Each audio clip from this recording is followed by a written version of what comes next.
भाई जी ये फ्लूइड को ड्रॉप में कैलकुलेट करना इतना मुश्किल क्यों है? जब भी कैलकुलेट करने जाता हूँ पोपट हो जाता है यार। जो ड्रॉप कैलकुलेशन नहीं आता, चलाते को इजी वे में समझाता हूँ। आज हम बात करेंगे ड्रॉप कैलकुलेशन की। इसका एक फॉर्मूला होता है, drop per minute is equal to total volume multiply by drop factor divided by the time in minute.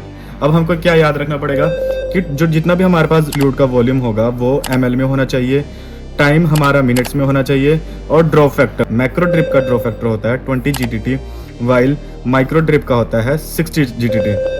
अब हम एक एग्जांपल ले लेते हैं। डॉक्टर ने प्रिस्क्राइब किया 1000 ml NS 8 घंटे के अंदर देना है। IV सेट है, उसका ड्रॉप फैक्टर है 20 GTT। तो अब हम फॉर्मूला यूज करेंगे, total volume multiply by drop factor divided by time. अब हमारे पास टोटल वॉल्यूम कितना है फ्लूइड का 1000 ml, तो हमने यहाँ पर 1000 लिख लिया, और टाइम हमारे पास 8 घंटे हैं, तो टाइम को एक मिनट में 60 सेकंड होते हैं, तो 8 × 60 480 मिनट, तो हमने यहाँ पे 480 मिनट यहाँ लिख लिया।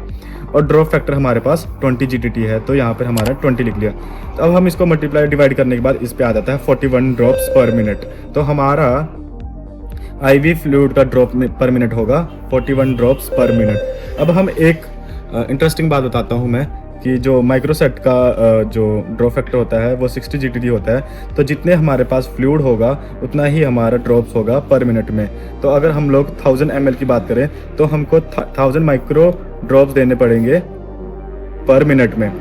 अब हम लोग ये ड्रॉप फैक्टर कहाँ से चेक करते हैं? जब भी हम कोई भी IV सेट देखते हैं तो उसके पीछे उसका ड्रॉप फैक्टर लिखा होता है कि उसका कितना है।